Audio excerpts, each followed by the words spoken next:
Isaiah chapter 43, verse 18, verse 19. তোমালোকে পূৰ্বকালৰ কথা সোঁৱৰণ নকৰিবা আৰু পুৰণি কথাবোৰলৈ বিবেচনা নকৰিবা। চোৱা, মই এক নতুন কাৰ্য কৰিম, হেৱে এতিয়াই ঘটিব, তোমালোকে জানো তাক নাজানিবা। মই অৰণ্যৰ মাজত পথ আৰু মৰুভূমিত নদীবোৰ উৎপন্ন কৰিম। আৰু একটা পথ পঢ়িম, Ezekiel 36:26, 36 অধ্যায় 26 পদ। Ezekiel, মই তোমালোকক এক নতুন হৃদয় দিম আৰু তোমালোকৰ অন্তৰত এক নতুন আত্মা স্থাপন কৰিম। আৰু মই তোমালোকৰ শৰীৰৰ পৰা শিল ৰূপ মন গুচাই তোমালোকক মাংস ৰূপ মন দিম বুলি কৈছে। পুৰণি কথাবিলাক সব পাহৰি যাব লাগে। যোৱা বছৰত আপোনাৰ বহুত দুখ আছিলে, আপোনাৰ ল'ৰা ছোৱালীবিলাকৰ কাৰণে একো কৰিব পৰা নাই, আপুনি ধন টকা পইচা গোটাব পৰা নাই, বেংক বেলেঞ্চ একো নাই আপোনাৰ লগত, আপুনি ঘৰ বনাবলৈ ইচ্ছা কৰিছিলে, ঘৰ বনাব পৰা নাই, আপোনাক মানুহবিলাকে যোৱা বছৰ নিন্দা অপমানে কৰি থাকি আপুনি দুখত আছিলে, আপুনি ইমান সমস্যাত আছিলে আৰু আপুনি ঈশ্বৰক সন্তুষ্ট কৰিব পৰা নাই আৰু আপুনি আত্মিক জীৱনতো আগবাঢ়িব পৰা নাই।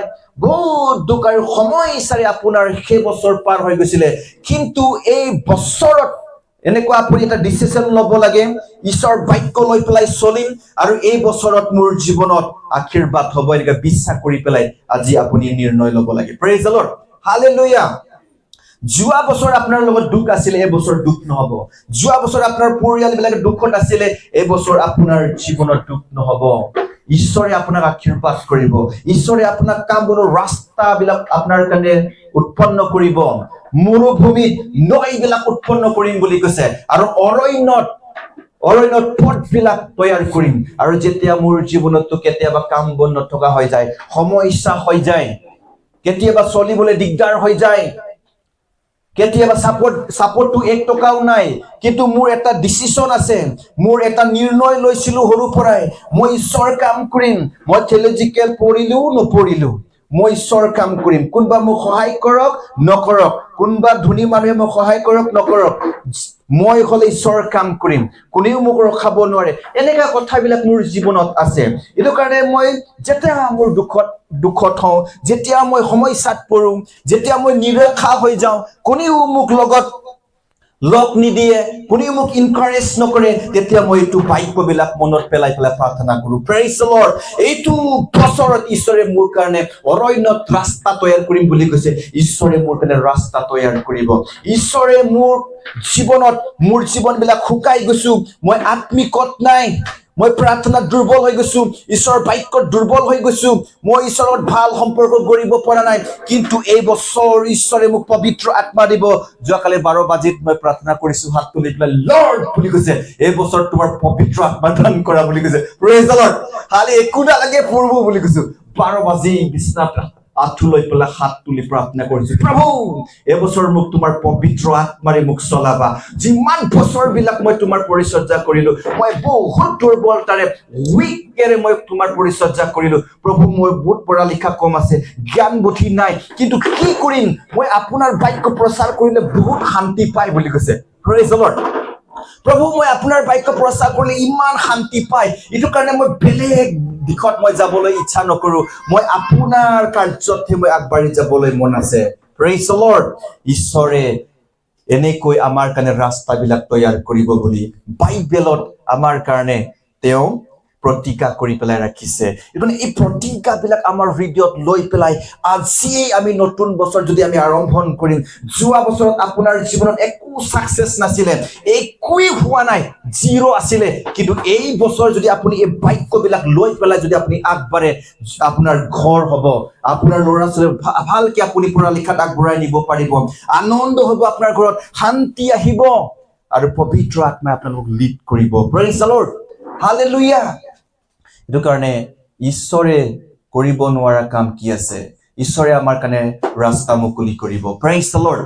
কেৱল বিশ্বাস কৰিব লাগে, নিৰ্ণয় ল'ব লাগে, যীশুক হৃদয়ত মাতিব লাগে, প্ৰভু আপোনাৰ হাতত মোৰ জীৱনটো দিছো, এই বছৰ প্ৰভু মোক আপুনি যিমান বছৰ মই জীয়াই পেলাই আইছো অতিবাহিত কৰি আইছো মোৰ জীৱনত একো হোৱা নাই পিতা কিন্তু এইটো বছৰত আপুনি মোক এনেকুৱা আশীৰ্বাদ কৰক সব বছৰতকৈ অধিক এইটো বছৰত মোৰ বেষ্ট বছৰ হয় আপোনাৰ জীৱনত যদি সকলোতকৈ এইটো বছৰটো আশীৰ্বাদিত বছৰ হ'বলৈ যদি ইচ্ছা কৰে তেতিয়া হলে আপুনি যীশু খ্ৰীষ্টক আজি প্ৰকৃত বন্ধু আপুনি গৰি পেলাই যাব লাগিব প্ৰেজ দ্য লৰ্ড যীশুক আপুনি হৃদয়ত মাতিব লাগিব আৰু আজিৰ পৰা মইও যীশুৰ বন্ধু আৰু যীশু মোৰ বন্ধু হ'ব লাগিব আৰু যীশুৰ বাক্যমতে চলি যাম এনেকাৰ নিৰ্ণয় ল'ব লাগিব প্ৰেজ দ্য লৰ্ড হালেলুয়া এটো কাৰণে পুৰণি কথাবিলাকলৈ আপুনি চিন্তা কৰিব নালাগে আপুনি যোৱা বছৰ বহুত বেমাৰত আছিলে দুখত আছিলে চিন্তা নকৰিবা এটো বছৰ যীশু জীৱন দি দিবা ঈশ্বৰে আপোনাক আনন্দৰ শান্তি দিব আপোনালোকৰ বেমাৰবিলাক দূৰ কৰি দিব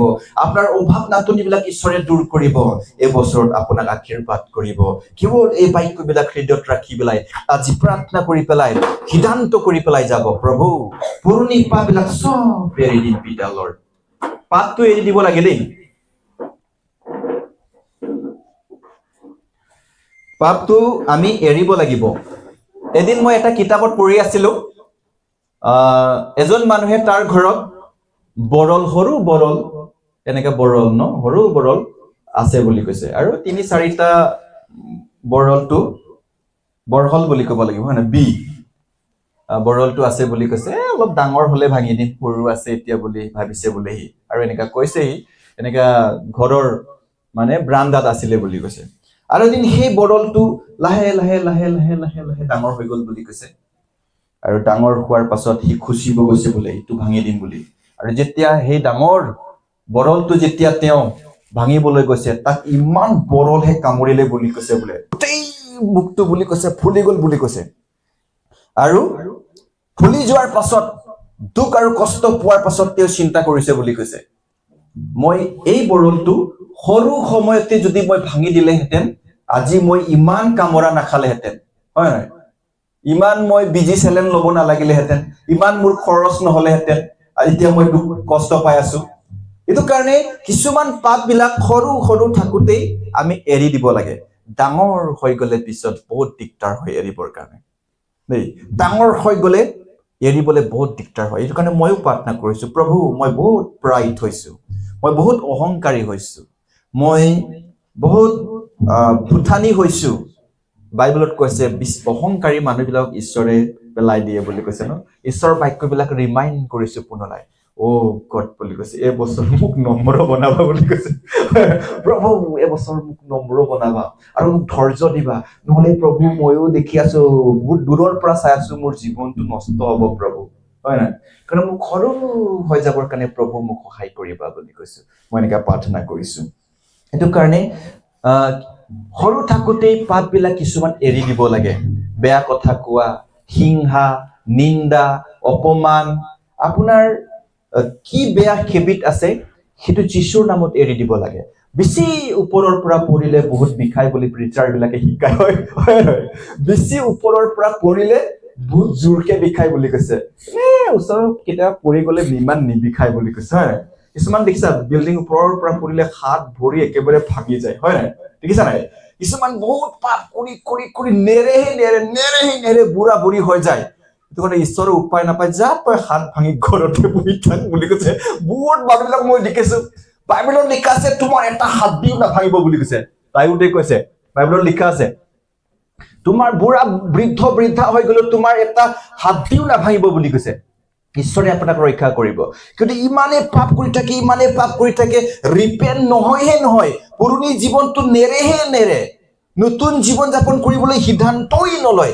চেষ্টাই নকৰে এটো কাৰণে ঈশ্বৰে যা কোনবাই ৰাস্তাতে পৰি পেলাই ভৰি ভাঙি থাকিলে কিছুমানে পেৰালাইজ হৈ আছে বহুত জায়গাত দেখিছো বুঢ়া বিলাক পেৰালাইজ হৈ আছে বহুত বিলাক দেখিছো মই ভৰি ভাঙি ঘৰতে বহি আছে বহুত মানুহ বিলাক দেখিছে হাত ভাঙি পেলাই ঘৰত বহি আছে কাৰণ তেওঁলোকে বহুত অহংকাৰ হয় ৰিপেন্ট নহয় ঈশ্বৰ বাক্যক তেওঁলোকে অকল মানুহ ইয়াত শুনে ভিতৰত সোমাব নিদিয়ে এটো কাৰণে বহুত ফুটানি মানুহবিলাকক ঈশ্বৰে এদিন এনেকুৱা শাস্তি দিয়ে এটো কাৰণে কি কৰিব লাগে আমি সৰু থাকোতে কিছুমান পাপবিলাক আমি এৰি দিব লাগে